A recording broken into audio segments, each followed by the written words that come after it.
시어머니가 나 너무 힘들게 해서 내가 지금 50이 돼가지고 유방암에 걸린 거다. 내 자식이 나를 그렇게 괴롭히다 보니까 내가 병에 걸린 거 아니냐. 지금까지 모든 연구에서는 뭐 암과 같은 중증 질환의 경우는 이게 스트레스와 직접적 연관성은 없습니다. 아 그래요? 네, 저도 그럼요. 그런 줄 알았는데. 예, 글쎄, 우린 모두 그렇게 믿죠. 학돌책 3권 이렇게 있거든요. 정말 저는 눈물을 흘리면서 읽은 책들인데 이 사람 어떻게 이렇게 너무 박학다식할까. 명작이에요. 하여튼 그 스트레스라는 한국에서 스트레스라는 이름으로 나온 책이 실은 이게 얼룩말은 왜 위궤양에 걸리지 않을까가 영어 제목입니다. 아 그래요? 예. 네. 쥐나 얼룩말과 달리 사람은 내가 어떻게 해석하냐가 있죠. 전두엽이나 기억이나 감정과 같은 여러 가지 조금 더 고차원적 사고를 하게 된다는 거죠. 저는 그걸 뭐라고 그러냐면 걱정하는 존재다. 아. 앞으로 일어날 일에 대해 걱정을 한다는 거죠. 그래서 전수조사로 밀림에 있는 코끼리와 동물원의 코끼리를 그냥 어떻게 잘 지내나 봤어요. 그래서 40년을 거의 40년을. 전수조사를 한 연구가 사이언스에 2008년에 실렸는데 동물원 코끼리보다 밀림의 코끼리가 20년을 더 사는 거예요. 20년을 더 살아요. 예. 안녕하세요. 정혜승입니다. 정혜승의 브릿지 오늘도 정말 잘 달려보고 싶습니다. 저희는 교양 유튜브입니다. 책과 저자, 독자, 구독자를 잇는 그런 브릿지가 되고 있고요. 여러 가지 사회 전반, 문화, 예술 이렇게 다뤄보고 있는데 오늘은 또 각별한 분야로 한번 가보게 됐습니다. 사실 제가 성덕, 완전히 성공한 덕후인데 지난번 영상에서 제가 항상 남은 건 책밖에 없다라고 책을 하나 소개하잖아요. 지난번 영상에서 제가 소개한 책이 스트레스는 어떻게 나를 바꾸는가. 네, 이 책이 얼마나 재미있는지, 스트레스를 내 편으로 만드는 게 어떤 일인지 이런 얘기를 뭐 되게 좋다고 추천을 했는데 오늘 세상에 이 책의 저자 하주연 선생님을 모시게 됐습니다. 한국인의 마음 구조를 가장 잘 이해한다는 정신과 전문의 하주연 선생님 안녕하세요. 네, 안녕하세요. 만나서 반갑습니다. 네, 세상에 제가 네. 제가 모르셨겠지만 예, 네, 제가 이 책 지난번 영상에서 소개했거든요. 죄송합니다. 그래서 봤어야 이 되는데. 책이 너무 좋다 막 이러면서 예. 아까 제가 이제 남은 건 책밖에 없다고 막 떠드는데 아, 예. 그렇게 하고 모시는 건 이번이 처음이에요. 연속성이 있으니까 막 그때 그런 게 있었나 했던 분들은 지금 늦지 않았습니다. 구매 버튼 끝나고 눌러주시면 감사하겠습니다. 네, 스트레스는 어떻게 나를 바꾸는가? 정신과 의사가 알려주는 스트레스의 모든 것. 예. 여기 보면 30년 경력의 정신과 전문의. 이게 예, 거기에 대한 비난들이 있더라고요. 전 너무 네. 놀랐어요. 이렇게 연식을 공개하시는 게 좋으셨어요? 네, 네, 아무튼. 그렇습니다. 우리 다 같이 나이 먹고 있기 때문에 그거에 대한 비난을 하는 제 주변인들, 우리 혜승 대표는 마찬가지지만 그럼 본인들의 이제 연식까지 드러나는 그렇죠. 거기 때문에 물론 문제가 있긴 하지만 저는 제 나이를 이제 인정하기로 했습니다. 네. 어떻게 하겠습니까? 예. 굉장히 이 스트레스 관리를 잘하시는 분이라 또 예. 네. 불안 사회를 살아가는 이들의 필독서. 세상은 내 맘대로 못해도 스트레스를 내 편으로 만들 수는 있다. 솔직히 제가 다 읽어보고 사실 저는 북토크도 진행해보고 이 책에 대해서 찐 팬으로서 얘기를 하는데 오늘 정말 기대되는 네. 상황입니다. 자, 스트레스는 어떻게 나를 바꾸는가? 제가 깜짝 놀란 얘기 중에 하나가 예, 어떤 겁니까? 스트레스라는 단어를 쓰게 된 게 사실 100년도 안 됐다. 우울증이라는 단어는 되게 오래됐더라고요. 그렇죠. 어떻게 스트레스가 현대인의 음. 고질병으로 이렇게 떠오르게 된 건지 좀 설명을 네. 해주세요. 그러니까 스트레스라는 단어가 처음 사용하게 된 거는 이런 의학적, 생리적 면에서는 1930년대 한 셀리에라는 내분비내과 의사가 있는데요. 이 사람이 쥐를 가지고 쥐 실험 이런 거 하잖아요. 그 약을 자기 원하는 약을 이제 한 10마리에는 자기 원하는 약을 넣고요. 나머지 10마리에는 생리식염수를 주사를 해가지고 이 어떤 약의 반응이 일어나는 걸 봤어요. 한 8주 정도 계속 주사를 놨는데 8주가 끝난 다음에 배를 갈라보니까 양쪽 쥐들이 다 부신이라는 콩팥 위에 있는 작은 조직이 있는 거기에 다 부어 있는 거예요. 그러니까 일종의 양쪽이 다. 망한 실험인 거죠. 네. 그럼 실험이 망했구나라고 그냥 좌절하면 끝나는데 왜 생리식염수를 주사한 애들까지도 이럴까라는 생각에 머리가 미친 거죠. 근데 그때 마침 그 전에 주사를 할 때마다 계속 쥐들을 이 사람 똥손이라 쥐를 주사할 때 잡을 때마다 난리도 아니었대요. 쥐를 그러고- 괴롭혔군요. 그렇죠. 그래서 머릿속에 내가 애들을 괴롭혀가지고 이 부신이 커졌을까? 라는 생각을 해서요. 일군의 쥐들은 아주 우리 안에다 잘 이제 케어를 잘해주고 일부는 추운 데 넣기도 하고 다음에 때리기도 하고 괴롭히기도 하고 어머. 이런 식으로 두고 8주에 갈라보니까 괴롭힌 애들이 부신이 커져 있었어요. 그때 이제 알게 된 게 스트레스라는 개념, 즉 어떤 뭔가 위협이 있거나 뭔가 생존에 어려움이 있을 법한 상황이 벌어지면 코티졸, 아드레날린, 우리 아드레날린 솟구친다. 이런 것들이 생각한 부신에서 나오는 여러 가지 호르몬들이 분비가 되고 그게 우리 몸에 자율신경에 영향을 줘서 내 몸에 굉장히 많은 반응들을 일으킨다라는 개념이 내분비적으로 일어나게 된 아하. 이게 이제 1930년대에 일어난 일이라고 볼 한 수 100년 있어요. 전에. 네. 저 100년이 안 된 거죠. 네. 마치 우린 스트레스 그러면 한 1000년 정도 사용하고 있는 단어 같은데 그냥 개념적으로 이해를 못하고 있었던 부분이라고 볼 수 있고요. 다음 1950, 60년대에 처음에는 이제 그런 식으로 몸의 반응, 뭐 심장 뛰고 뭐 이런 것들만 생각하다가 또 두 번째 생각을 하게 된 게 라자루스라는 심리학자가 뭘 보게 되냐면 똑같이 교통사고가 났는데 한 사람은 크게 다쳤는데도 그냥 심리적으로 멀쩡하고요. 한 사람은 다행히 별로 안 다쳤는데 그때 이후로 차를 못 탄다든지 아. 악몽에 시달린다든지 요새 말로 하면 외상후 스트레스 장애 이런 일들이 생기는 걸 발견하고서 이건 뭐지? 라는 생각을 한 거죠. 그러니까 내과적으로는 괴롭힌 만큼 더 나빠져야 되는데 그게 아니라 어떤 사람은 시간이 지난 다음에 크게 다쳤는데도 아니면 똑같은 상황인데 그냥 회복이 되는 사람이 회복이 안 되는 사람이 있더라. 아 그건 인간이기 때문에 그런 거다. 인간이기 때문에 예, 뭐가 즉 반응이 달라진 거예요. 그러니까 쥐나 동물과 달리 사람은 전두엽이라는 게 있고 기억이라는 게 있기 때문에 그런 부분들에 의해서 자기가 어떻게 그걸 받아들이는가라는 경험이 이 스트레스를 해석하는 게 달라진다라는 이해가 생기게 된 거죠. 뭐 예를 들면 외국에서 미국에서 한 5년 정도 어린 시절 보낸 사람이 영어를 대하는 거랑 한 번도 영어를 대해본 적이 못한 사람이 그냥 나 알바하고 있는데 외국인이 들어와서 영어로 얘기할 때 너무 다르겠죠. 그렇죠. 즉 내가 이 상황을 어떻게 받아들이냐가 다르겠다는 것들이 또 알려지게 되면서 결국 스트레스라는 거는 몸과 마음이 모두 움직이게 되는 즉 신체적으로 반응하는 것도 있지만 심리적으로 해석하고 이해하고 그것들을 다루는 것 또한 모두 상호작용을 하고 있다라는 것들이 한 그게 알려지게 된 것도 한 70년 정도 된 그런 어떻게 보면 스트레스라는 학문은 상당히 이 개념적인 부분들은 아주 오래된 얘기는 아니라고 볼 수 있습니다. 아주 오래되진 않았지만 발견하는 과정도 예. 똥손 의사가 쥐를 괴롭히다가 그렇습니다. 발견했다든지 그 다음에 이제 말씀하신 대로 사람마다 똑같은 불안과 뭔가 자극을 줘도 사람마다 다르다라는 게 되게 흥미로운데 사실 우리가 항상 얘기하는 게 스트레스를 받지 마라 라든지 스트레스 좀 관리를 잘해라 이런 얘기들을 하잖아요. 사실 스트레스가 만병의 근원이야 라고 얘기를 하는데 이게 맞아요? 맞는 말은 아니고 영향을 끼친다가 일단 정답인데 그러니까 가끔 그런 얘기를 받을 때가 있어요. 저는 이제 대학병원에 있다 보니까 암 진단 받고 오시는 분들 이런 분들이 너무 좀 좌절스럽고 힘드니까 오실 때가 있는데 오셔가지고 시어머니가 나 너무 힘들게 해서 내가 지금 50이 돼가지고 유방암에 걸린 거다. 다 괴롭힘을 받아서 그러니까 주변 사람들 그런 스트레스를 얘기를 받아서 거죠. 내 자식이 나를 그렇게 괴롭히다 보니까 내가 병에 걸린 거 아니냐라고 얘기를 하시는 게 있는데 지금까지 모든 연구에서는 뭐 암과 같은 중증 질환의 경우는 이게 스트레스와 직접적 연관성은 없습니다. 그래요? 저도 그럼요. 그런 줄 알았는데. 글쎄, 우린 모두 그렇게 믿죠. 아. 믿지만 하지만 그것보다는 회복 과정 내지는 그 병의 진행 내지는 어떤 일에 대한 그 치료 과정에 순응하는 거 그다음에 그럼에도 하나의 병에 걸렸다는 것 자체를 하나의 스트레스로 인지했을 때 그걸 어떻게 받아들이고 얼마나 고통스러워하는 것 때문에 다른 문제가 생기는 것 이런 부분들은 분명히 영향이 있다고 볼 수 있습니다. 왜냐하면은 상당히 많은 그러니까 발병에는 뚜렷한 연관성이 없지만 회복, 악화 이런 부분들에 영향을 줄 수가 있는 게 흥미로운 실험이 하나 있는데 인위적으로 치과대학 학생들한테 잇몸에 염증을 만들었어요. 긁어가지고. 네. 그래가지고 봤더니 그 학생들이니까 빨리 아물겠죠. 근데 시험 때 중간고사나 기말고사 때 상처를 낸 학생들에 비해서 방학 때는 빨리 아물어요. 저 그거 책에서 에피소드 봤어요. 너무 충격적이었어요. 같은 상처를 막 그쵸. 실험 자체도 약간 너무해요. 너무하죠. 네. 너무하지만 그래도 정말 극적이니까 이 상처의 크기도 크고 똑같은 상처를 냈을 때 그다음에 그 아무는 시간도 오래 걸린다라는 게 실은 피 검사 같은 걸 해보면 다 여러 가지 그 면역 요소들이 더 많아지거나 적거나 하는 것들을 볼 수 있거든요.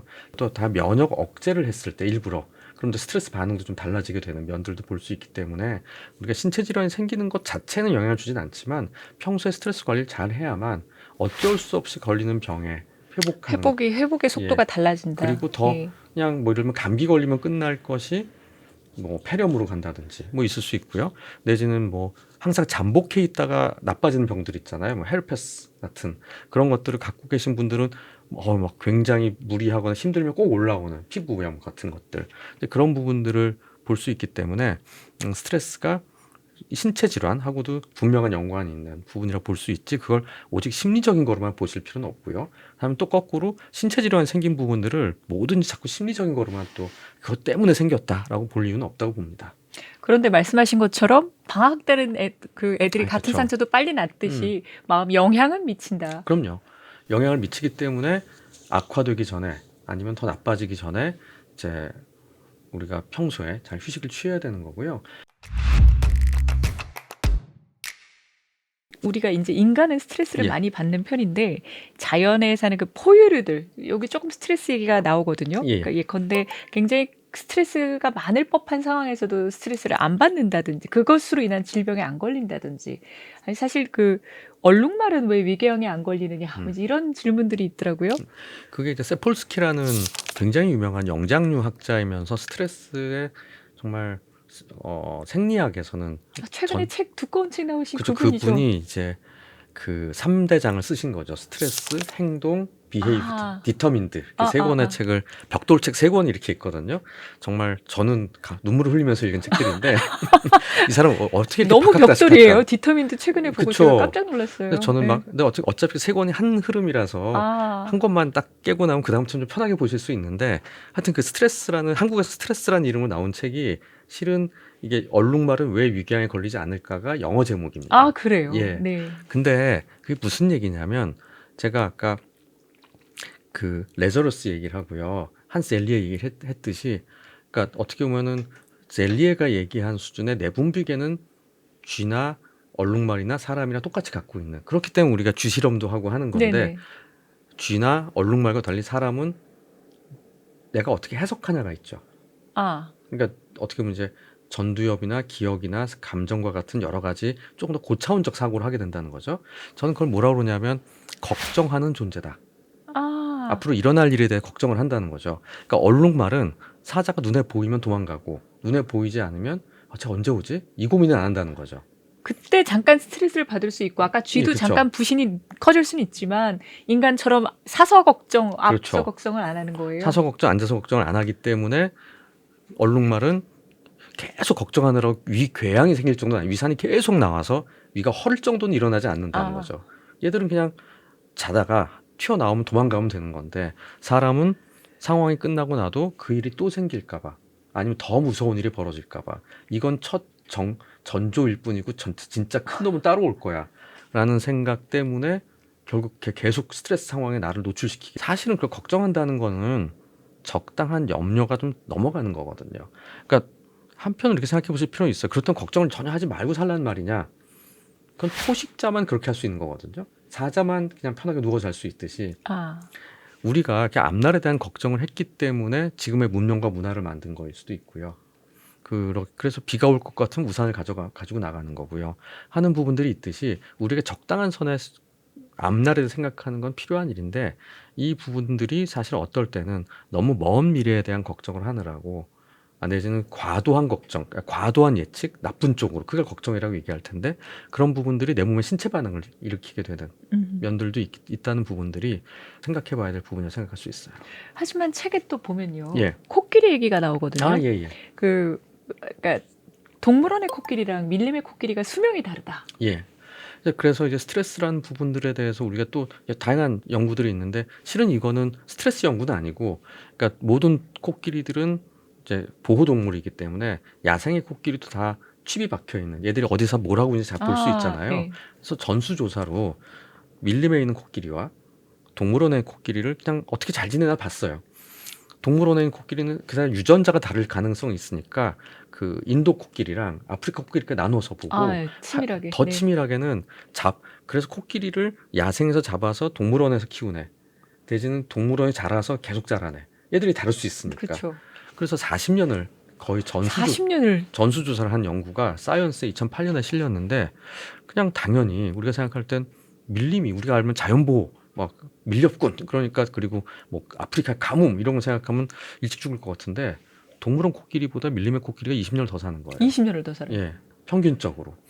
그래서 거기에 대한 다양한 얘기들이 나옵니다. 뭐 도시나 어떤 인간의 사는 환경에 얘네들은 안 좋다. 뭐 이런 얘기도 있지만 한 줄에 한 단어가 스트레스라는 단어가 나오는데 그거를 그냥 제 입장에서 생각해 보면 스트레스를 높이는 두 가지 요인은 예측 가능성과 조절 가능성이거든요. 네. 내가 상황을 예측을 잘 할 수 있는가, 조절을 잘 할 수 있는가 이 두 가지인데 밀림의 코끼리는 예측 가능성 너무 떨어지는 삶이지만 동물원 코끼리는 매우 예측 가능하죠. 이쪽은 되게 예측 가능하고 저쪽은 예측 가능하지 근데 않고 반만 밀림의 코끼리는 내가 하고 싶은 대로 하죠. 오늘 먹기 싫으면 안 먹고. 조절 가능성은 예, 인도. 있고 네. 동물원 코끼리는 먹기 싫어도 먹어야 되고 나가기 싫어도 나가야 되고. 자, 바로 이런 부분들이 단기간은 두 개 다 나쁘지만 장기적으로 봤을 때는 예측 가능성이 떨어지는 것보다는 조절 가능성이 높은 게 훨씬 우리 동물이란 인간의 관점에서는 이득인 것 같다라는 게 이제 그 연구에서 우리가 해석할 수 있는 것이라고 볼 수 있습니다. 근데 그런 면에서 볼 때는 전 이런 생각을 해봐요. 300년 전에 또 인간과 지금의 인간, 왜 현대인들은 이렇게 스트레스 때문에 힘들어하지? 라는 걸 생각해 보면 제가 300년 전에 조선시대 살고 있었으면 미국의 대통령이 누구였는지 아, 프랑스의 국왕이 누구고 그 프랑스 혁명이 일어나는 거랑 내 인생은 어떤 연관도 없었을 겁니다. 근데 지금 우리는 트럼프가 한마디 했대. 하면 갑자기 아침에 가슴이 벌렁벌렁 뛰기 시작하고 오늘 주식은 어떻게 되지? 오늘 또 그럼 기름값은 어떻게 되지? 그렇죠. 이 사람은 왜 이렇게 변덕이지? 그게 24시간 실시간으로 엮여 있는 전 세계라는 그렇죠. 것들이 사실은 우리의 삶을 예측하기 너무 어렵게 만들고 있다는 생각을 하게 돼요. 즉 환경적으로 예측 가능성은 이제 현대 사회가 일어나고 전 세계가 하나로 묶은 다음부터 1900년대 이후부터는 사실은 너무 힘든 시기고 게다가 21세기 이후 특히 한국의 이런 삶들은 우리가 이런 일들이 일어나리라 상상할 수 없던 것들이 일어나죠. 뭐 예를 들면 6년 전에 코로나도 있었고요. 4년 전에 우크라이나 전쟁도 끝날 줄 알았는데 안 끝났고요. 바로 2년 전에는 또 뭐 탄핵 뭐 등등과 계엄 탄핵 상상도 할 수 없었던 정말 다이내믹하네요. 예. 예. 그런 것들을 예측해서 난 미리 이거 사놨어. 이런 사람이 누가 있겠어요. 그렇기 때문에 예측 가능성을 높여야만 돼 하는 삶을 살려면 정말 어디 고립돼서 살아야 되는데 그것보다는 나의 삶을 좀 통제 가능하게 하려고 하는 노력들이 훨씬 우리의 장기간의 건강, 꼭 정신 건강이 아니라 하더라도 이 생존, 내지는 살아가는 과정에는 훨씬 중요하기 때문에 우리가 목표를 가져야 되는 나는 내 삶을 예측 가능하게 만들어야지 하고 노력하는 것보다는 내가 내 삶의 운전대를 쥐고 있다는 느낌? 사실 책에 너무 재미난 얘기가 많이 나옵니다. 그 예. 중에 하나는 그 남자와 여자의 스트레스 반응은 또 다르다. 예. 요 부분도 되게 재밌는데요. 그러니까 고전적으로 스트레스 개념이라는 거는 저 새끼를 죽여봐라 이거예요. 그게 스트레스예요? 그러니까 내가 예를 들면 작은 개인데 더 큰 개 아니 나랑 비슷한 개가 나한테 으렁거리더래요. 그럼 이제 도망갈까? 아니 한번 달려들까? 이걸 일단 결정하는 게 내 생존에 제일 중요한 거잖아요. 그러니까 이게 아드레날린 솟구친다, 뭐 코티졸이 올라오면 혈압이 벙벙벙벙벙 뛰고, 그러니까 도망갈지 아니면 달려들지 이게 이제 고전적인 스트레스 반응이라고 한다면 2000년대 이후에 여성들에 대한 스트레스 반응들을 연구해본 어느 UCLA 한 교수는 꼭 그것만이 아니야라는 연구 결과를 발표했습니다. 그러니까 싸울까 도망갈까가 아니라 돌봄과 관계가 중요해. 완전히 차원이 다르잖아요. 예. 네. 그러니까 거기에 주목하게 된 게 이 고전적인 스트레스 반응이 아드레날린과 이라는 네. 호르몬이자 신경전달과 관련돼 있다면 그게 아니라 옥시토신과 관련돼. 등장하는 예, 호르몬이 또 너무 많습니다. 너무 네. 머리가 복잡하실 텐데요. 네. 옥시토신은 원래 뭐냐면 되게 저도 이제 학생 때 산부인과에서 배운 거예요. 이게 아기 날 때 자궁을 쫙 눌러주는. 그래서 아기 빨리 나오게 해주는 호르몬입니다. 그리고 모유 수유가 좀 잘 나오게. 그러니까 어떻게 여성 특화적인. 네. 그래서 남자한테는 있을 필요가 없는 거일 수도 있는데 남자한테도 나와요. 근데 생각해보면 이제 그 얘기는 출산을 하자마자라는 얘기잖아요. 그렇죠. 출산을 하자마자 옥시토신이 약간 높은 채 계속 있음으로 인해서 이제 자궁을 수축해서 아기 나오게 하고 모유가 나오는 것 다음으로 애착 반응을 하게 해요. 누굴 돌보고 새끼를 돌보고 뭐 하고 싶은 욕구가 그게 생기도록. 전부 다 호르몬이군요, 결국. 예. 네. 너무 그게 물리적으로 생각하면 그렇게 생각이 나온대요. 네. 근데 그게 그러면은 출산기가 지나면 아니면 아기가 한 살 이후면 안 나와야 되는데 신기하게 남성들은 적지만 나오지만 여성들은 그 스트레스를 받으면 올라간다는 거예요. 왜냐하면 아마도 아기 낳는 그 시기와 아기를 처음 돌봐야 되는 시기가 상당한 스트레스 기간이겠죠. 아니 포유류 근데 입장에서. 아이를 갖지 않은 상태 한참 나이가 들어서도 그렇죠. 스트레스를 받으면 그때 그 옥시토신이 예, 다시 분비가 되고 높아지는 거잖아요. 분비가 되면서 어, 돌봄과 관계에 대해서 예, 조금 더 사회적 관계 맺기에 대한 욕구가 올라가는 그리고 누구 타인을 신뢰하고 싶어지는 친구 불러가지고 수다 떨면서 이걸 그렇죠. 풀어야겠다. 뭐 그래서 이런 그런 거죠. 욕구가 더 올라가게 되고 연대하고 함께하고 그런 걸 통해서 어떻게 보면 이제 영어식으로 말하면 수딩한다고 하는 말 하는 위안받는 아하. 달래는 그러니까 서로 그 뭐랄까 그 핥아주는 동물들로 치면 그런 걸 통해서 안심하게 되는 이제 이런 행동들이 스트레스를 확 줄인다는 거죠.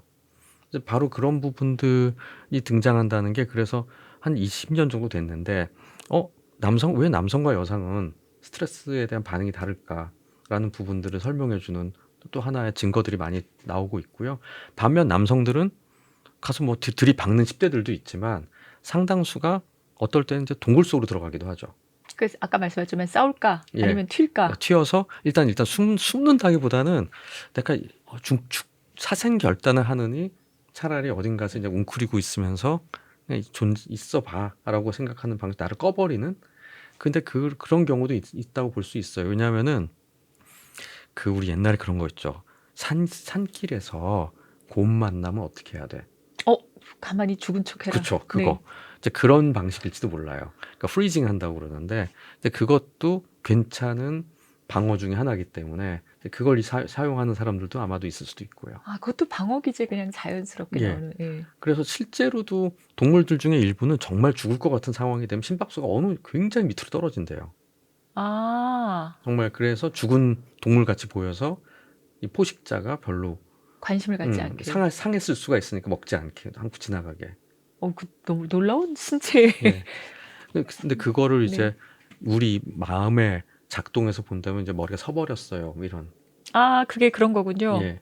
그리고 내가 뭐 멘붕이 왔어요. 뭐 이런 것들이 어떻게 보면은 그와 유사한 방어들을 하는 그러니까 뭔가를 내가 생각해서 감정을 받아들이고 하면 감정적으로 폭발하든지 뭔가를 해야 되는데 그걸 감당이 안 되면 그냥 두꺼비 집 내리듯이 셧다운을 하는 것도 어떨 때는 죽는 것보단 낫잖아라는. 그러면 스트레스 반응이 남자는 이제 싸울까 튈까 혹은 여자들은 돌봄과 이제 그 연대 쪽으로 관심을 갖는다고 하면 스트레스를 받을 때 남자들은 그러면 일단 약간 멈추는 것도 도움이 될 것 같고. 그럼요. 네. 저는 특히 이제 10대 중후반에서 20대 중반에 그 충동 조절이 잘 안 되는 그건 전 연령대에 비슷하지 않나요? 그리고 한 네. 6, 70대면 또 다시 와요. 그거. 네. 게다가 왜냐하면 전두엽이 또 약간씩 나이가 들어서 기능이 떨어지면 완고해지시고 그렇죠. 예, 네. 그러신 게 있는데 우리는 동물이 아니다라는 얘기를 말씀드려요. 그러니까 동물은 토끼면 일단 튀어야 되는데 우리가 살면서 벌어진 일들 중에 대부분은 그럴 만한 일은 없다.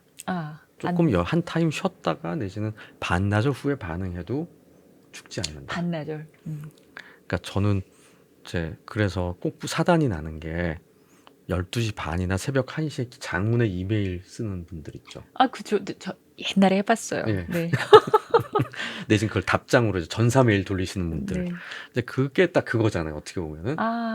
근데 다음날 아침에 임시 저장해놓고 예를 들면 아니 할까 말까 너 너무 열받아서 자자 하고 자서 아침에 보면 큰일 날 뻔했다는 생각할 때가 너무 가끔 많죠. 있죠. 네. 하듯이 우리 감정이 확 올라올 땐 대개는 이 감정에 의해서 내가 위험한 이건 내가 빨리 대응하지 않아 안 돼라는 동물적 본능들이 튀어나오는데 사회적 관계는 굳이 그러니까 정말 뭐 집에 뭐 도둑이 들었다 이런 게 아닌 한 불이 났어요가 아닌 한은 그런 경우가 드물니까 그렇게만 해도 굉장히 치명적이고 좀 뒤돌리기 어려운 일이 벌어질 가능성은 많이 낮출 수 있죠. 사실 사람 만나는 것도 스트레스다 혹은 밖에 나가는 것도 스트레스다. 이제 사람마다 정말 많이 다른데 어떤 유형의 사람이 스트레스에 조금 더 취약하다 혹은 더 강하다 이런 게 있나요? 그러니까 그 성격 유형이라는 거에 대한 연구도 좀 겁나게 많습니다. 우리가 이제 네. MBTI를 너무 좋아하는 이유도 저는 어떻게 보면 MBTI 좀 말도 안 되는 100개 가지고 사람 8개로 나온다. 이게 말이 안 되는 것 같은데 그럼에도 불구하고 ABO 혈액형을 하는 것보다 100배 나아요. 아, 그쵸. 예. 그거보다 훨씬 좀. 훨씬 나아요. 근데 이제 계속 바뀌긴 하잖아요. 하지만 상당히 안정적인 건 I냐 E냐는 크게 네네. 바뀌진 않으시죠. 그럴 때 그것을 그 MBTI는 이제 융심리학에서 만들어진 건데 그것보단 조금 더 요즘들 많이 쓰는 TCI나 빅5나 이런 부분들 심리학자 선생님들이 만든 부분들에서 그래도 꽤 생물학적인 근거나 성격 유형 근거가 잘 되어 있는 게 빅5 성격 유형이라는 게 있는데요. 개방성, 성실성, 외향성, 친화성, 신경증적. 로 이제 나눠 놨거든요. 그러니까 개방적이라는 건 이제 뭔가 경험에 개방적인 거죠. 새로운 것들, 이런 것들. 그러니까 낯선 거에 대해서 그렇게 뭐가 없는. 예, 그거랑 네. 외향성이 비슷하죠. 아. 뭔가 이제 바깥을 중심으로 움직이는 거. 다음 성실성. 뭔가 성실하게 꾸준하게 잘하는. 그 다음이 친화성, 대인 관계에서 좀 이렇게 살갑게 대하는 분과 좀 그게 안 되는 분. 5번째가 문제예요. 신경증적이다. 불안도가 워낙 기본적으로 높은 사람. 아. 그러니까 이 5개는 상당히 좀 이렇게 따로따로 떨어져 있는 베타적인 신경 다소 나눌 수 있다라고 보는 게 빅5거든요. 그렇다면 제 1번은 결국은 진짜 신경증적 성향이 높은 분들. 요새는 또 HSP라고 얘기하는 Highly Sensitive Personality라고 일본에서 들어온 것 중에 하나가 초민감성 네. 성향이라고 하는 분들 같은 그런 경향의 사람들이 사실 제가 많이 만나는 분들, 우울, 불안, 초조, 민감, 불면, 대인관계, 그러니까 넘어가도 될 것들 못 넘어가고 이런 분들이 사실은 좀 스트레스에 민감할 수밖에 없죠. 그러니까 그게 사실 그렇다고 이건 병적 성격인가요? 그 얘기가 아니라 민감도가 높다는 거는 좋게 말하면 섬세한 거고요. 뭐 예민하다, 예, 섬세하다. 네, 종이 뭐. 정말 네. 동전의 앞뒷면이죠. 예. 그래서 그냥 그런 그러니까 국지국지가 넘어가도 상관없는 것들인데도 작은 어떻게 보면 이제 한 반음이 틀린 것도 참을 수 없는 사람. 그리고 냄새나 뭐 이런 이거 모든 부분에서 그런 부분들이 있는 분들이 있을 수는 있다. 하지만 그런 부분들은 작은 것들도 큰 스트레스를 경험할 수가 있는 성격의 유형이 있다라고 볼 수가 있고요. 또 거꾸로 각각의 성향들이 있다면 그 성향의 반대쪽은 더 힘들어하는 거죠. 아. 예를 들면은 저는 이런 예를 한번 생각해 보면 좋을 것 같아요. 되게 치밀해서요. 나는 두 원룸 같이 사는 룸메이트인데 한쪽은 조금 깔끔해요. 그래가지고 매번 밥을 먹으면 설거지도 다 끝내야 되고요. 바로바로 씻어 청소도 놓고. 다 해놔야 되고 나는 빨랫감 남는 것도 싫어. 그리고 난 그 속이 빨리빨리 조금씩 해놓는 게. 반대쪽 분은 그냥 주말이면 뭐 일요일 밤에 다 하지 뭐. 그리고 설거지는 내 거 빨래도 나 그냥 한밤중에 돌리더라도 하고 한 번에 다 할래.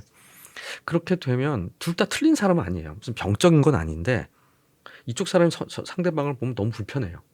아, 네. 그냥 서로 간에. 그러니까 나는 좀 조용히 TV 보고 좀 내 생각을 보내고 싶은데 저 친구 왜 이렇게 딸그락딸그락거리고 있을까 밤에. 한밤중에 왜 또 세탁기를 꼭 돌려야 될까. 그냥 주말 낮에 하지. 이쪽 분은 제 방을 왜 이렇게 지저분하고 얘 먹은 걸 왜 치우지 않을까. 그럼 이제 한쪽은 계속 치우고 있고 한쪽은 안 치우고. 그러면 서로가 반대쪽을 보는 스트레스가 생기게 되는 부분이 있거든요. 그래서 스트레스를 잘 받는 성격 유형도 있지만 나와 다른 사람을 바라볼 때 나와 성향이 되게 다른 사람과 함께 해야 될 때 스트레스는 또한 많이 받을 수가 있게 되는 경향은 있는데요. 그게 이제 조직에서 관계 맺고 일을 할 때 관계가 힘들어요 하는 분들이 많이 보이게 되는 면들이라는 얘기를 하게 됩니다. 그래서 요즘 보면은 MBTI가 약간 도움이 되는 게, 네. 쟤는 E라서 저런 거, 나랑 다르구나. 쟤는 I라서 나랑 지금 이런 부분이 다르구나라고 약간 이해하고 공감하는 부분이 생기는 것 같아요. 그렇죠. 그래서 저는 그런 이야기도 하고 혹시 운동을 좋아하시는 분들이 있으면 당신의 팀 리더가 팀장이 팀 감독이라고 생각해봐라. 다 공격수만 깔아놓을 수 없다. 네. 공격수도 한 3명, 그다음에 수비수도 한 3명, 4명 있어야 되고 골키퍼도 1명 있어야 되고 이렇게 만들어야지 한 팀이 되는 거지. 공격수만 11명 깔아놓으면 팀이 망가진다.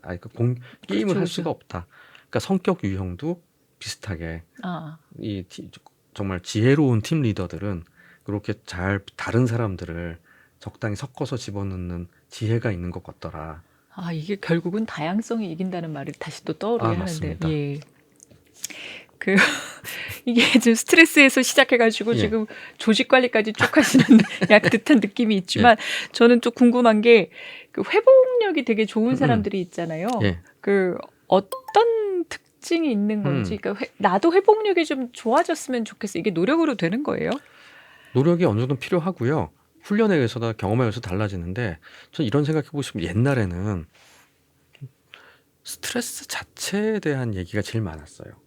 그러니까 스트레스 때문에 누가 민감한가, 누가 병에 걸리나, 그다음 스트레스가 어떤 영향을 나쁜 영향을 주나 끝없이 했는데 어느 순간 차차히 보니까 저 사람은 암에 걸렸는데도 어떻게 괜찮지? 아니면 저 사람은 정말 무슨 엄청난 사고를 경험하고 엄청 부상을 당했는데 또 다시 그걸 하네? 저 음. 사람이 갖는 특성은 뭐지? 라고 했을 때 그걸 회복력, 영어로 resilience라고 하는데요. 그 개념에 대한 연구들이 또 갑자기 최근 그 후에 많이 나왔는데요. 그러니까 그러니까 회복력이라는 거는 스트레스나 외상, 실패 등 부정적인 경험에도 불구하고 심리적, 정신적 건강을 재빨리 회복하는 능력. 근데 이분들에게는 그래서 외상 후 스트레스 장애라고 얘기하는 것이 생기기보다는 외상 후 성장이 일어난다고 합니다. 네. 그러니까 그러니까 외상 후 스트레스 장애가 생기는 분들보다는 실제로 외상 후 성장을 경험하는 사람이 더 많아요. 그리고 그때는 그것을 트라우마적 경험이라고 얘기하기보다는 역병이 있었다라고도 흔히 얘기하죠. 네. 그러니까 그런 부분이 있었기에 내가 더 강해질 수 있었어요라고 얘기하는 분들이 이제 수많은 아침마당 프로그램에 나오시고요. 그 다음에 네. 교회에서 간증하시고요. 뭐 이런 것들을 하죠. 그러니까 모든 주인공은 다 역경을 겪게 돼 그렇죠. 있어요. 네. 그걸 이제 두 번째 기회 뭐 이런 얘기 하기도 하는데 그렇다면 그걸 잘 극복하는 사람이 있다 아니다라는 말보다는 전 이렇게 생각하면 좋을 것 같아요. 살면서 어떤 일이건 일어날 수밖에 없는 상황이 생길 수 있고요. 내가 극단적이고 비관적인 난 돌이킬 수 없는 데미지를 받았다고 생각하기보다는 시간이 지나면 대부분의 경우는 회복이 된다. 시간이 약이다. 예, 일단은. 그리고 그 일은 없었던 게 될 수는 없다. 하지만 이건 운명이고 난 이제 망가졌고 난 이렇게 재수 없을까가 아니라 실은 사람들이 말은 안 해서 그렇지 각자 자기의 불행의 리스트업은 다 갖고 있다. 이건 정말 다시 한번 톨스토이네요. 예, 모든 가족은 저마다의 불행이 있듯이. 다만 그것이 어느 시기에 언제 오냐의 차이일 뿐이지 평생을 살면서 평균적으로 매우 비슷한 일들이 일어난다라고 생각해 보면 어떨까? 그러니까 그런 마음의 어떤 마음가짐들이 되게 중요해요. 그러니까 흔히 전쟁터에서 포탄을 피할 수 있는 제일 좋은 방법은 포탄이 떨어진 곳으로 숨어라. 아, 그래요? 왜냐면 거긴 또 떨어지지 않기 때문에. 아하. 그래서 포탄이 떨어져서 자국 난 곳으로 거기 어머하고 숨어 있으면 훨씬 거기가 안전해라고 가르치듯이. 마음의 상흔도 한번 나는 거, 예, 좀 달라지나요? 그렇죠. 그런 부분에서 어른들이 옛날에 얘기하는 게 액땜을 했다. 뭐 이런 네, 얘기 하기도 네. 하듯이 근데 반복해서 오는 경우 매우 드물고 한 번 되게 힘든 일이 있었다면 그거는 내 인생에 한 번은 거쳐갔어야 될 일이라고 받아들이는 것, 즉 수용해야 하는 것들. 그 다음에 그 과정을 거쳐 나가는데 상대적으로 괜찮은 사람들이 갖는 부분들이 타인에게 내 주변 사람들이 존재하고 내가 도움을 요청할 때 내가 도움을 요청할 줄 아는 것. 아, 도움을. 모든 문제를 내가 다 해결하려고 하고 내가 다 안고 가려고 하기보다는 힘든 시기에 내가 누군가의 도움을 요청하고 그로 인해서 도움을 쉽지 받는 않아요. 쉽지 않아요. 자신감 있고 책임감 많을수록. 하지만 회복력이 좋은 분들은 그러니까 의존하고 의지한다는 문제가 아니라 내가 그럴 수도 있다라는 걸. 현대인이라면은 이제 번아웃 얘기도 예, 예. 여쭤보지 않을 수가 없는데 저 어떻게 벗어나야 되는지 좀. 그러니까 번아웃이라는 게 이제 진단명은 아닙니다. 그리고 직업 관련 증상으로 2019년에 WHO 세계 건강기구에 19년에. 네. 처음 등재가 됐어요. 그러니까 즉, 걔는 정말 얼마 안 됐네요. 예, 정말 애기예요. 10년도 안 됐네요. 그러니까 얘가 전 세계적인 건강 책에 드디어 이름을 올린 게 2019년이에요. 네. 그러니까 맨 앞줄에 과도한 직무 스트레스로 인해, 이제 과도한 직무 양에 의해서, 그러니까 즉 놀다가 번아웃 오진 않아요. 일에 의해서 소진돼서 생기는 분노, 억압, 불안 뭐 이런 것들이 섞여 있는 무기력 등등이 있는 상태를 번아웃이라고 한다라고 얘기하는데요. 이 스트레스 관점 관련해서 이렇게 생각해 보시면 좋을 것 같아요. 번아웃은 다 타버렸다는 얘기죠. 이거 원래는 소설의 한 구절을 이제 가져다가 내과 의사가 쓴 게 왜냐하면 그거와 유사한 게 내과에서 말하는 만성 피로 증후군. 뭐 이렇게 쉬어도 뭐 회복이 안 돼요. 아, 이것도 네. 이제 비슷한 얘기고요. 스트레스 관련해서 번아웃이라는 단어를 사용하는데, 그러니까 그러니까 원래는 회복이 돼야 되는 건데 시간이 지나면 그게 되지 않는다는 건 뭐냐면요. 스트레스를 받는다는 거는 내가 적응하기 위해서, 내가 생존하기 위해서 잠시 좀 터보를 누르는 것 같은 거, 팡 하고 나가게, 내지는 우리가 캠프파이어 가서 불을 좀 확 세게 해, 그러면 이제 기름을 붓는 것 같은 거, 이런 행위라고 볼 수 있죠. 그래야지 우리가 빨리 뛰니까, 빨리 달려들 수 있으니까. 근데 그럼 되게 밤새 우리가 캠프파이어를 하면 가끔 처음에 불도 많이 피우고 하지만 어느 정도 불이 끄고 나면 장작을 좀 사이사이 넣어주죠. 아, 네. 넣어주고 또 가끔 불이 죽는 것 같으면 장작을 넣으면서 석유를 좀 뿌리기도 하고, 이걸 오고 가는 게 옳은 건데, 만약에 장작이 들어간 속도보다 석유를 뿌려야만 되는 상황, 불을 활활 태워야만 되는 빈도가 너무 많아. 그러면 다음날 아침까지 가야 될 이 장작이 한 새벽 2, 3시면, 장렬하게 산화하고 끝나버리는 그렇죠. 거군요. 그러면 이제 번아웃 돼서 태울 게 없는 상태는 기름을 부어봤자 아무 의미가 없겠죠. 이게 번아웃이에요. 즉 스트레스 반응을 하려고 아무리 차를 붕붕붕 해도 기름이 없으니까. 아무것도 없어요. 네. 이제 이런 상황이 온 거가 이제 번아웃 상태이기 때문에 여기서 회복하는 길은 뭔가요? 뭐냐면 다시 장작이 차올라야 돼요. 그러려면 어떻게 해야 되나요? 장작을 사오면 되나요? 불가능하고요. 네. 시간, 그것도 시간 이야기예요. 그러니까 적당히 걔가 차올라올 때까지 기다리는 길밖에 없어요. 일주일인가요? 일주일 정도는 우리가 휴가 내고 쉴 수 있죠. 근데 일주일 내고 휴가 내고 쉬어서 쌩쌩해진 번아웃 아니에요. 그래요. 진정한 번아웃은 제가 보기엔 최소 3개월 이상의 좀 휴식이 휴식 기간은 필요해요. 필요는 있어야지 차곡차곡 쌓아 올라옵니다. 저는 저를 찾아온 정도라고 하신다면 그래도 한 3에서 6개월 쉽시다라고 많이 말씀을 드려요. 번아웃에는 왕도가 없네요. 일단 쉬는 거, 그렇기 길게 때문에 쉬는 거. 번아웃은 치료하는 게 아니라 예방하는 거예요라고 말씀을. 예방. 그래서 이전에 오는 신호들을 잘 받아들여야 되는 거죠. 스트레스가 평소보다 조금 더 내가 지금 스트레스가 너무 오래 가고 있다라든지 너무 강도가 세다라든지 빈도 이런 걸 좀 봐야겠네요. 뭐 짜증이 너무 심하게 난다든지, 화가 많아진다든지. 그다음 기능적 이상이 생긴다든지, 아니면 좀 분노 조절이 안 된다든지, 아니면 이제 확실히 기능이 떨어지는 걸 좀 느끼지만 무리해서 너무 애를 쓰고 있으면서, 흔히 이제 번아웃 처음 와가지고 그러니까 초기에 있는 분들이 많이 하는 얘기가 아침에 눈 뜨면 눈물부터 나요. 출근할 생각하면. 그다음에 출근하려 건널목에 서 있는데 누가 와서 박았으면 좋겠어요. 그 정도까지. 사고가 나서 다치면 쉴 수 있잖아요. 그러니까 다음에 회의 중에 이렇게 팀장이 그냥 원래 지나가는 말로 이제 이것 좀 네가 좀 해볼래 하면 눈물부터 나요. 아니면 화부터 나요. 하는 이제 그런 부분들이 이제 감정적 반응들이 생기게 될 때가 되게 위험한 사인들이라고 볼 수 있습니다. 스트레스도 조금 지금 나 지금 스트레스가 너무 많아요라고 할 때 좀 단기 팁이랄까? 요걸 좀 빨리 해봐라 이런 것들이 있을까요? 첫 번째는 생각을 생각으로 이기려고 하지 마라. 주의 분산을 해라. 그러니까 distraction이라고 얘기하는 게 1번입니다. 예를 들면 회사에서 만약 저 같은 경우에 되게 피곤, 한 1시부터 시작한 진료가 한 3시쯤 됐어요. 해가지고 확실히 피곤해. 조금 짜증이 나기 시작해요. 그럼 일단 디스트랙션을 해요. 주의 분산을 위해서 나갑니다.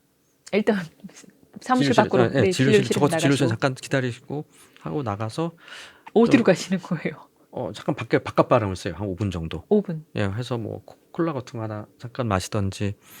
그 흡연자들은 흡연하는 시간 같은 걸 수도 있고. 흡연자들의 흡연도 다 이유가 있군요. 이유가 있죠. 그래서 즉 거기 참고 있어봤자 해결이 되지 않는. 잠시 흡연자가 나가듯이 일단 나가서 바람 좀 쐬는 것이 해서 중요하군요. 잠깐 몸을 움직이고 환기를 하는 거로 해결이 된다. 두 번째는 뭐냐면은 생각을 바꿔보려고 한다. 그러니까 지금 이 상황이, 그러니까 약간 거리를 두고 보면서 이 상황이 정말로 그렇게 위협적인 상황일까? 라고 한번 생각해 보는 거죠. 그러니까 이 상황을 정량화해 볼 수도 있고요. 내가 이렇게 열받는 게 몇 점쯤 되지? 그다음에 경우에 따라서는 이 상황에 대해서 저는 이게 나를 너무 괴롭히는 상사와의 문제, 팀장과의 문제가 있을 때 그냥 정말 쉽게 쓸 수 있는 방법 중에 하나는 저 사람이 날 죽이겠어? 그러니까 거기서부터 생각하는 거죠. 아, 나 저 사람 잘 풀어야 되는데 어쩔 디테일을 생각하지 말고 제일 나쁜 것은 아니라는 걸 확인하는 걸 통해 죽지는 않겠지 뭐 예, 이런 거예요. 그렇죠. 그래서 그런 생각을 하는 거로 좀 다잡아 보는 거. 그다음에 이제 여러 가지 방법들이 있을 수 있는데 그다음 마지막은 환경 변화의 가능성입니다. 그러니까 환경을 어떻게 그러니까 바꿔요? 정 안 되면 그만두지 뭐. 아, 근데 그만두고 사표를 던지라는 게 아니라 그럴 수도 있다라고 생각하는 것과 최악부터 예, 생각해서 절대 네. 그럴 수 없다고 생각해서 나를 가둬버리는 것과는 다른.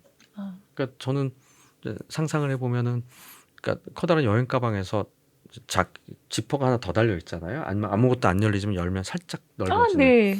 그게 한 10% 정도 좀 더 넣을 수 있듯이 그런 생각을 한다는 게 어떨 때는 상당히 도움이 됩니다.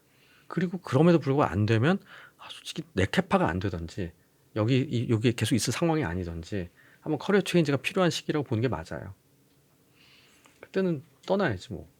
근데 그럴 수 있다라고 내가 나한테 인정을 해주면 전투력도 올라가요. 어떻게 보면. 아, 별로 지금을 받는 스트레스는 내가 핸들링할 수 있다라는 예. 예. 내가 가지고 있는 자원, 자산들을 생각해봐라. 점검해 보는 거죠. 지금 여기서 힘든 부분만 생각하지 말고요. 이쪽에 오면 내 친구들도 있고 뭐 하다못해 나는 그래도 집 한 칸은 있잖아. 뭐 이렇게 생각할 내가 수도 가진 있고요. 것들. 아니면 나 혼자 내가 막 일을 해야 되는 거 아니고 우리 그래도 맞벌이잖아. 뭐 이런 식으로 하는 내가 가지고 있는 자산이라고 할 수 있는 다양한 자산들을 한번 생각해 보면 좀 든든함이 여겨지고요. 지금 여기서 느껴지는 것들을 좀 그래도 좀 너무 옴짝달싹 못하면서 두드려 맞고 있다는 느낌에서 좀 벗어날 수 있는. 약간 그 생각 분산하고 연결되는 것 같아요. 여기에 매몰되지 말고 지금 그렇죠. 스트레스 받는 거 말고 다른 거를 한번 이렇게 음. 생각을 한다든지 바람 쐬는 것도 있지만 마음 자체를 내가 갖고 있는 쪽으로 좀 눈을 돌려본다든지. 네. 근데 이제 그런 거를 계속 그 생각만 하면 쟨 직장 와서 딴 생각만 하네 이런 얘기를 들을 수 있으니까. 그러니까 가끔 네. 이제 그런 생각이 이제 우리를 조금 덜 힘들게 해주는 면들이 있고 마지막으로 하나 더 말씀드리면 라이프스타일 매니지먼트도 필요해요. 그러니까 내가 스트레스를 관리하기 위한 나만의 방법들을 많이 개발해야 돼요. 어떤 걸 갖고 계세요? 그러니까 매일 짧게 혼자 할 수 있는 휴식 방법들. 그러니까 오늘 같은 경우도 오늘은 좀 제가 일찍 안 나가도 되는 날이라서 러닝 5km 달리기 정도 하시고. 하고 네. 그리고 뭐 간단하게 제 일 보고 책 같은 거 보고 하면서 약간 제가 좋아하는 것들을 하는 것들 혼자 시간을 갖고 이런 것들을 제가 하는 것 하듯이 뭐 많은 분들이 이제 각자 자기만의 내가 생각할 때 쓸 수 있는 그런 키들을 일종의 휴식 방법들을 몇 가지 정도 갖고 있어야지 좋다고 생각합니다. 사실 저는 책을 읽고 제일 좋았던 네. 게 10분 동안 눈 감고 있어라 예. 있거든요. 예. 그러니까 뭐 사실 잠깐 짧게 낮잠을 잘 수 있으면 좋겠지만 그런 것도 힘들고 그다음에 나에게 시간적 여유가 없을 때 10분이라도 눈을 감고 있으면 괜찮다고 예, 주셔가지고 그러니까 잠자는 것도 좋지만 뇌가 쉬기 위해서 10분 정도도 충분할 때도 있습니다. 급할 때는. 왜냐하면 우리 많은 사람들이 쉬라고 그러면 핸드폰 봐요. 그렇죠. 그리고 뭐 카톡 보고 친구들이랑 낄낄거리고 왔다 갔다 하고 쇼츠 보고 요즘 쇼츠나 릴스 보고 그러니까 뇌는 못 쉬어. 대신 즐겁긴 하지만 우리가 이제 오감이 5가지 감각이 있는데 생각보다 눈이 가져가는 비중이 많습니다. 그 100 정도라고 하면 눈이 시각 자극이 뇌가 받아들이는 85% 그리고 9%가 귀, 6%가 나머지 애들. 이기 때문에 근데 귀는 내가 막고 싶어도 못 막아요. 근데 우린 귀 못 들리는 걸 되게 불편해하는 경우가 많거든요. 그래서 요새 이제 노캔 끼고 있고 그런 것도 있지만 사실은 눈 감는 건 쉬워요. 그렇죠. 근데 눈을 감고 있을 때 생각보다 정보량이 확 줄어들기 때문에 들어오는 정보가 머릿속에 잡념만 막 돌아가는 뭐 거 아니에요? 그렇게 볼 수도 있지만 그거보다 훨씬 많은 그걸 두려워해서 우리가 화장실에서도 뭘 자꾸 봐요. 아, 그렇죠. 화장실에 앉아가 좀 조용히 사실은 일만 봐도 되는데 내지는 전철에서도 우리가 뭐 자꾸 보고 자꾸 핸드폰 보고 있고 그런 게 있지만 그때만이라도 10분 10분이라도. 정도 이동 간에 눈 감고 앉아 계시면 한 5, 6분 정도 제 경험으로는 5, 6분 정도 지나면 상당히 톤 다운이 되는 걸 경험합니다. 아, 천천히 그냥 목적 없이 눈만 감고 있으면 상당히 개운해지고요. 좀 편해지고요. 하는 막 어렵게 생각하지 마시고 그냥 그렇게 하는 것도 어떻게 응급처치의 방법으로는 괜찮은 길이라는 생각을 해볼 수 있습니다. 마지막으로 SNS 환경에서 이게 소셜 미디어가 음, 스트레스를 풀어주기도 하지만 스트레스의 근원이기도 하고 뭐 약간 좀 양가적인 게 있거든요. 좀 현명하게 할 수 있는 스트레스를 줄이면서 할 수 있는 방법이 있을까요?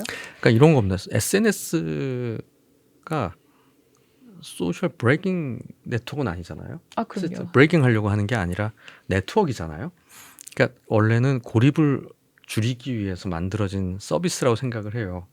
그래서 실은 이제 저도 그렇죠. 우리 있는 뭐 단톡방 이런 데서 외국에 혼자 출장을 가 있거나 할 때도 혼자 호텔방에서 외로워하지 않고 켜놓고 술도 한잔 하고 얘기하면서 있으면 확실히 뭔가 커넥션 그렇죠. 돼 있는 네. 느낌들이 들듯이 사실 그런 부분들에 대해서는 상당히 긍정적인 부분들이 있고 SNS를 하고 있는 친구들과 SNS 전혀 하지 않는 친구인데 뭐 어떤 자리에서 만나면 이 친구는 어제 만난 것 같은 거예요. 그렇죠. 얘가 뭘 하고 있는지 대강 알고 있으니까 그런 부분에서 왜냐면 내적 친밀감이 막 있어 서로 간에. 맞아. 그럼 그 중간에 설명해야 되는 걸 스킵할 수가 있죠. 그런 장점이 있는데 SNS의 부정적인 면들은 저는 어떻게 생각하냐면 저도 올리는 것들을 골라서 올리지만 막 나 죽겠다 뭐 이런 거 올리기보다는 좀 좋은 일들 어쩌다 한 번 있는 좋거나 맛있었거나 좀 보여주고 싶거나 이런 색다르거나 하는 것들을 올리잖아요. 그러면 내가 일주일에 한 번 뭔가 그런 거 내 삶에서 근데 내가 만나고 내 눈에 보이는 이 화면 안에 있는 근데 내가 넘바수로 생각해도 한 100개 정도로 이렇게 본다면 이 100명이 올리는 걸 보고 나면 그 사람도 일주일에 한 번짜리를 그럼 내 눈안엔 그게 실시간으로 매일매일 다들 이렇게만 사는 예, 일주일에 한 번이 아니라. 그쵸. 매일 네. 일주일에 한 번 정말 제대로는 매일 생일이야? 뭐 이런 그렇죠. 매일 기념일이야? 매일 오마카세가? 뭐 이런 그러니까 얘도 사실 1년에 한 번 올린 거였어가 아니라 그런 내가 아는 얼추의 지인들 전혀 지인은 아니지만 알고 싶었던 사람들의 모습들을 이렇게 보다 보면 그런 착각이 일어나게 되면서 부러움 내지는 열등감 음. 내지는 나는 나 저 사람 매일 어딘가 사람을 만나고 있는데 난 이래도 되는 걸까? 라는 고립감 이런 것들을 상대적으로 경험하게 되는 면들을 있을 수 있어요. 그래서 꼭 알아야 되는 게 저분들도 거기 올리는 사람들이 저 사람 인생의 전부는 아니다. 그렇죠. 전부는 아니고 정말 보여주고 싶은 아주 작은 단면들을 보이고 있는 건데 있다는 것. 근데 다만 내가 보고 있는 저 화면이라는 한계 때문에 내 뇌는 저걸 보고 있으면 저게 전체라고 알 수밖에 없는 면이 있다는 너무나 이성적이고 합리적인 얘기이겠지만 그런 부분들을 보면서 인생의 낭비라고 생각하시기보다는 좋은 점도 충분히 있는데 그런 부분들 고려해서 보는 지혜가 스트레스를 덜 받는 길일 거라고 생각합니다. 정혜승의 브릿지 지금까지 하지원 선생님하고 말씀을 나눴는데요. 하지원 선생님은 사실 직업이 그러셔서 그런지 어떤 질문에도 대답이 청산 뉴스처럼 줄줄줄 이어지기 때문에 뭐 굉장히 듣는 저로서는 너무 좋긴 해야 하는데 어떠셨어요? 오늘 이 책으로 이렇게 또 간만에 네, 간만 아닌가요? 네. 이 책입니다. 이 책인데요. 이 책. 여러분들 스트레스는 어떻게 나를 바꾸는가 고민을 많이 했어요. 제가 사실은 이 책을 이제 준비하면서 어떤 책을 쓰면 좋을까? 한 5, 6년 만에 좀 두꺼운 단행본을 하나 쓰고 싶었어요. 그래서 편집자분하고 한 6개월 정도로 이제 회의를 하면서 굉장히 다양한 주제들을 다뤘는데 생각하다 결론은 내가 제일 잘 알고 좀 덩어리가 큰 얘기를 좀 해보자.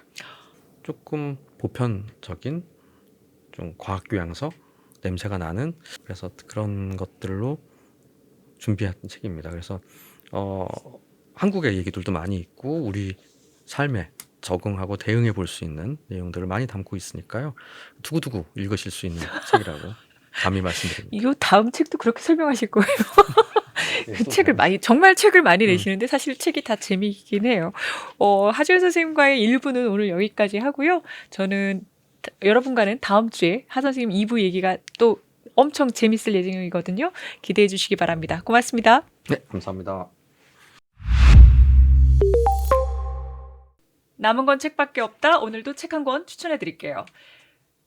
AI 제국, 권력, 자본, 노동이라는 좀 묵직한 제목의 책입니다. 부제가 조금 더 직관적이에요. 샘 올트만과 오픈 AI의 빛과 그림자. 네, 그 오픈 AI라고 아마 전 세계에서 가장 막강한 우리 인류 미래를 좌우할 그런 AI 기업에서 샘 올트만이라는 창업자가 23년 말에 그 회사에서 잠깐 쫓겨나는 일이 있었어요.